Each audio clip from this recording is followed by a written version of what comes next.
Le journal de la ville, le premier magazine de l'information provinciale.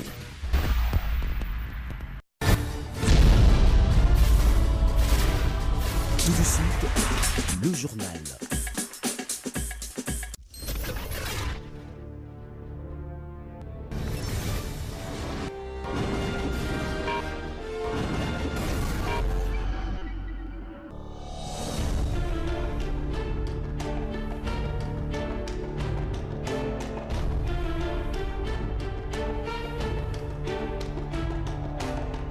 Bienvenue à cette nouvelle édition du Journal de la Ville, mesdames et messieurs, voici le sommaire.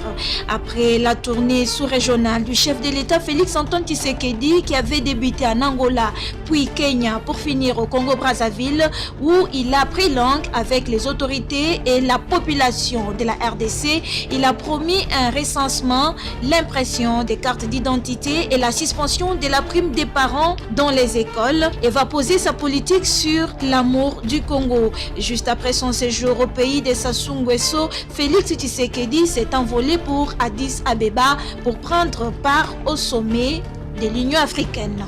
La société civile revendique le 20% des postes au sein du gouvernement. Elle va pour ce faire déposer un cahier des charges au cabinet du chef de l'État ce lundi 11 février 2019. S'attaquer à la mise en place au sein de l'administration des finances, c'est s'attaquer à la carrière des agents. Monsieur Moufenke n'a pas qualité de parler au nom de la délégation syndicale de finances ni au nom des agents de ces ministères.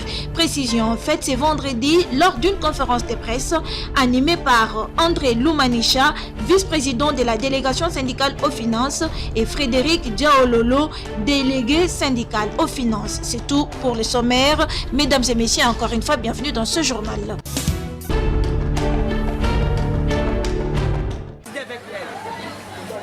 Hausse du prix de maïs dans le marché de Kinshasa. Selon certaines personnes, cette augmentation est due à sa rareté sur le marché, vu que c'est un produit périodique. Un sac de maïs s'achetait à 70 ou 80 000 francs, mais actuellement il revient à 125 000 francs congolais dans différents ports et dans de dépôts, il se vend à 200 000 francs congolais. Une mesure communément appelée écolo s'est négociée entre 800 et 1000 francs congolais, mais présentement elle coûte entre 1500 francs et 2000 francs quand elle est moulue. Une ménagère trouvée en plein marché à Kitambo ne sait plus faire ses achats suite à cette hausse. On a constaté que masango na fufu et mati. Eza biloko moko il fallait to sala ngona mboka na biso. Vraiment eza biloko to kosomba cher boyete. Masango kindo sombe kolo na 2000. Fufu e kolo na 1500. Ngana sala nga mosombi na zole kame. Vraiment na constaté que même na makoki na yaki nango ekokite. Masango to yaki kolo za ki 500. Ce qu'on a minito ndeza e commission 1500 donc bon na na ngoye kokate. Biso bataba e kolo na basakombi. Le vendeuse de maïs tente d'expliquer cette situation. Masango et mati pourquoi masango est dans la période. Mais malgré tout la période et matamende matin le niveau vraiment trop comprendre. Pas tout sous ba lobby que non ba bande ko banga ko kota ba zamba ko sa ba bilanga pona o ka ngala bino to andako yoka. C'est ça que masango est comme na 125 000. So elo eso matasi masango ezanini ba droit mikemke dejerka boye or kuna na mboka o somba on a pris bien soko ena ba douane e bandi ko lia yo o risque voir même au comment on les quand même pris au sommet ça qui masango. On croire les tenanciers de restaurants de fortune dit Malewa, une boule de foufou s'est vendue à 200 francs et revient aujourd'hui à 500 francs congolais. Masango est ici sur Mayel. Ça que masango biso toyeba ke ezalaki na 70 60 80 mbala moko kaka pour et sauter 200 siko biso na 200 na basombi bazokoka koteka te batie ekole komi na 1800 2000 mais siko biso bamama malewa bayele si biso tozomona ndenge kokata ta fufu te boule siko tokata na 500 ou bien tokata na 200 nde tokata. Les nouveaux dirigeants doivent s'impliquer pour réussir le pari du social en République démocratique du Congo.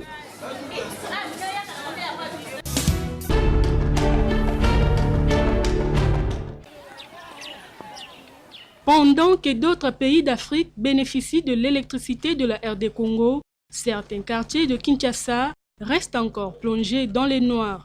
À Mikonga et Fobank, la problématique d'électricité ne cesse d'inquiéter la population.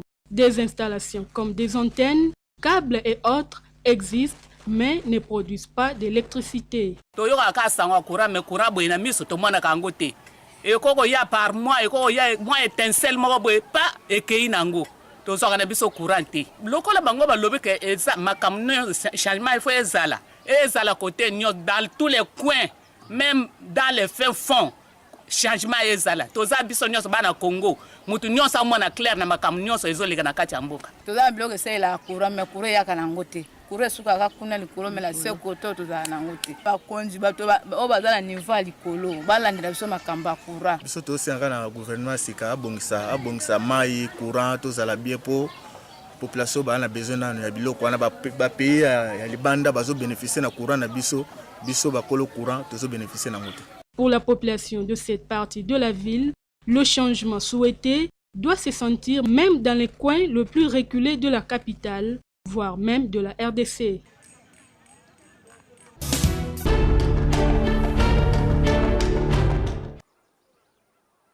Des pluies diluviennes qui s'abattent ces derniers jours à Kinshasa ne cessent de créer des dégâts dans certains quartiers de la capitale. C'est le cas du quartier Mikonga et Fobank, dans la commune de Lansele, où une grande érosion continue de se créer sous les regards impuissants de la population. Voyant leurs maisons s'écrouler une par une, la population a pris des initiatives pour lutter contre cette érosion. Des sacs de sable ont été placés au fin de stopper sa progression. Pour les habitants, une solution doit être trouvée au plus vite pour arrêter définitivement cette érosion. Érosion oyo eumeli mwa mingi esali pe mwa mikolo ebele nde bambula ezobeta makasi yango wana ezoprovoke ba érosion oyo bakonzi oyo bakoti ya sika baluka moyen ya koraisonne biso koto na Efobank bapesa biso mokongo te bapesa biso liboso po baluka moyen babongisela biso érosion oyo esila. Érosion oyo eza kopesa biso pasi na kati na Mikonga toza kosepela te yango wana toza kosenga na gouvernement oyo esala tout possible que to éviter érosion oyo esila bapesa biso makoki oyo esengeli ke pote ba érosion oyo esila malamu. Lutter contre cette tête d'érosion, c'est donner une nouvelle lueur d'espoir aux habitants du quartier Mikonga et Fobank qui craignent la disparition de leurs habitations dans les années qui suivent.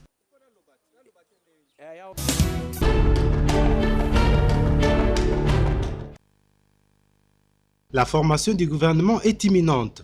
D'après certaines sources, un informateur devra être désigné après les sommets de l'Union africaine par le chef de l'État. Le rôle de cet informateur sera d'identifier une majorité à l'Assemblée nationale de laquelle devra sortir le Premier ministre. À ce stade, les tractations se font à l'intérieur des regroupements politiques, tant du côté du Front commun pour le Congo FCC, la plateforme de Joseph Kabila, que du côté de CAP pour le changement du duo Vital Kamerhe-Félix Tshisekedi. Dans les deux camps, on est encore loin des certitudes sur non seulement l'identité des animateurs du prochain gouvernement, mais aussi des partis politiques qui seront représentés. Mais Félix Tshisekedi a aussi la possibilité de nommer directement un formateur, c'est-à-dire celui qui sera potentiellement son premier ministre et qui sera chargé de former le gouvernement. Selon plusieurs experts, techniquement, le président peut nommer un premier ministre, mais ce dernier ne pourra être investi qu'après l'installation du bureau définitif de l'Assemblée nationale. Or, à ce stade, l'heure n'est qu'à la vérification de pouvoir des nouveaux élus. Ensuite, il sera question de l'élaboration et de l'adoption du règlement intérieur de l'Assemblée nationale, l'élection et l'installation des membres du bureau définitif de la Chambre basse du Parlement. Ce n'est qu'après ces étapes qui interviendront à la Chambre basse du Parlement que peut être investi le nouveau gouvernement.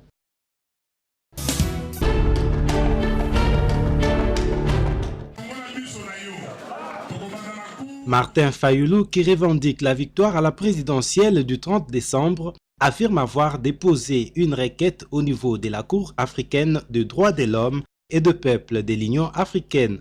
En dépit de la proclamation des résultats définitifs de l'élection présidentielle du 30 décembre 2018 par la Cour constitutionnelle, malgré la prestation de serment et l'investiture de Félix Tshisekedi en qualité de 5e président de la République démocratique du Congo, Nonobstant la tournée régionale du nouveau chef de l'État, du reste attendu dans le prochain jour à la session de la conférence des chefs d'État et des gouvernements de l'Union africaine, Martin Fayulu Madidi continue de revendiquer sa victoire et de lutter pour faire triompher la vérité des urnes qui serait, croit-il Mordicus, à tort ou à raison, en sa faveur.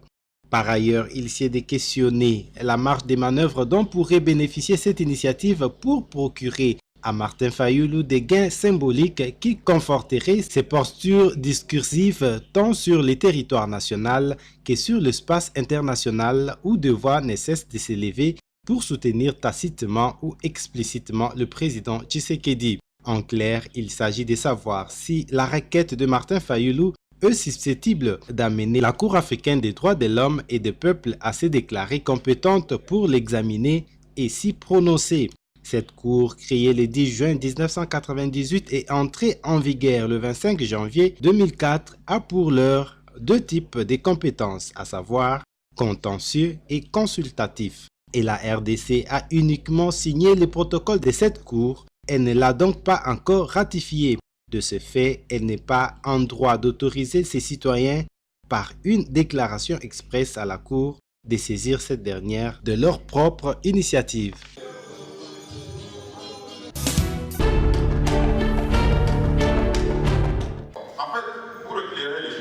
Les déclarations faites dans les médias par M. Mufenge sur la mise en place au sein de l'administration des finances n'engagent que lui-même. La délégation syndicale élue de l'administration des finances a fait une mise au point ce vendredi 8 février à Kinshasa, mettant ainsi en garde M. Mufenge. Si le camarade Mufenge n'a pas été promis, parce que pour être promis en tant qu'attaché d'administration de première classe, il faut être sélectionné, il faut être apprécié, il faut être coté par votre chef hiérarchique. Il n'a pas été pointé, c'est pourquoi il ne se retrouve pas. Le camarade Mofeng, il ne peut donc parler ni au nom de la délégation syndicale, du ministère, ni au nom des agents de l'administration. Le cadre organique que nous venons de vous montrer, et ce cadre organique a été signé en 2015. Et en 2017, nous avons le protocole d'accord dûment signé par toutes les parties. Même son syndicat aussi a signé. Et en 2018, le 23 novembre, il y a eu la mise en place. Alors, on ne comprend pas. Il commençait à saper même le pouvoir de nos autorités, ainsi que la valeur de nous qui sommes les syndicalistes. Il est instrumentalisé par une main noire que nous disons qui a trait à la politique. Et pour Bob Bibombe, vice-président de la délégation syndicale au ministère du Budget, comment seulement il commence à faire des déclarations au mois de janvier. On les pousse en fait à prendre des décisions telles que le communiqué du DIRCAP qui a interdit de limiter les dépenses mis en place, alors que c'est au nom de la continuité. Il y a beaucoup de ministères, comme le ministère des Finances et du Budget, qui avaient déjà évolué dans les réformes. C'est un dossier à suivre.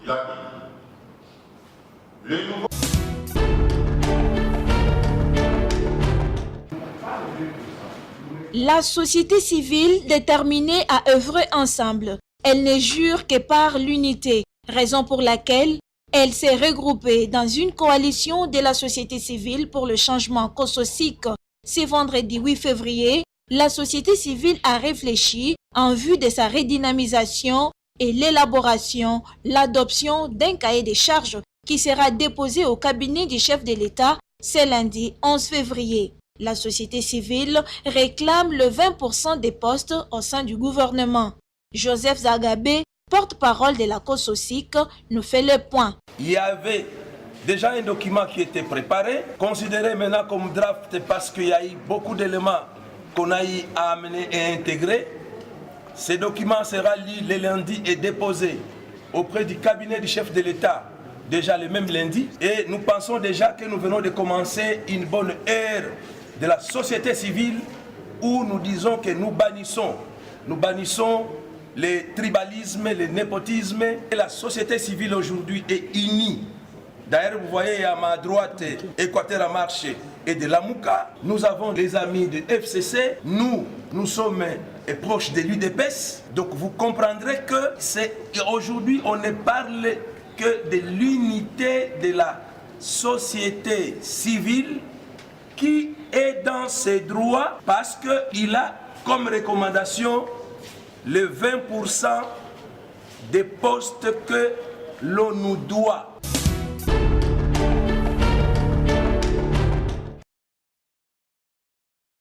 Le chef David Iba Missouri du groupement Bou au plateau de Bateke dans la commune de Maluku dénonce la mafia qui se passe autour de la liste actualisée de chefs de chefferie et de groupements de la RDC, signée depuis octobre par le ministre des Affaires coutumières, ceux qui doivent être cooptés à la représentation nationale et provinciale dans les jours à venir.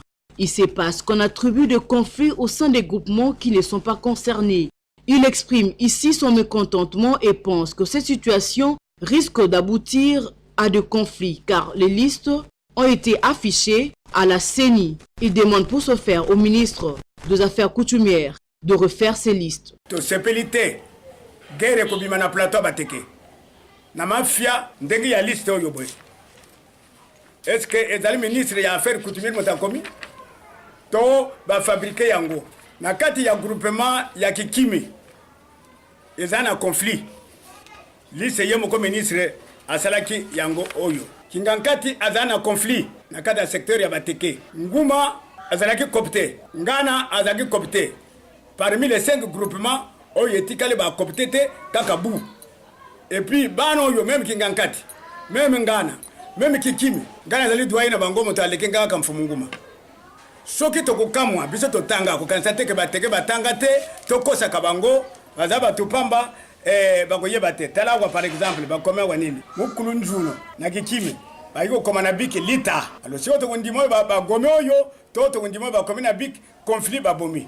Le chef coutumier du groupement Bou interpelle les autorités afin d'éviter ces genres de conflits, comme ça a été le cas à Yumbi, dans la province du Maïndombe.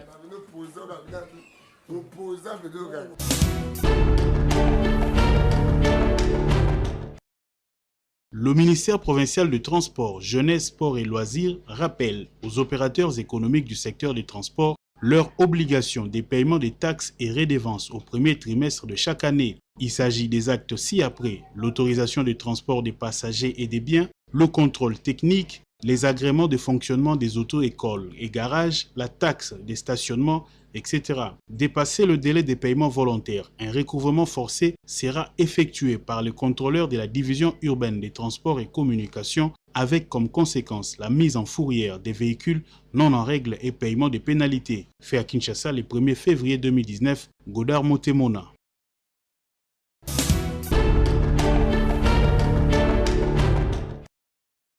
Le ministère provincial de Transport, Jeunesse, Sports et Loisirs constate avec regret la recrudescence de la pratique des sectionnements d'itinéraires communément appelés demi-terrains ou celle d'augmentation illicite du prix de la course appelée solo la bien. Les tarifs sont carrément doublés au grand désarroi des passagers.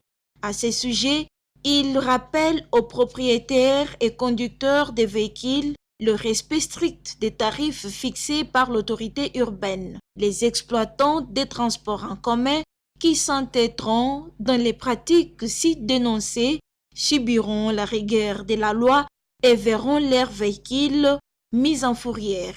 Fait à Kinshasa, Godard Motemona Gibolume.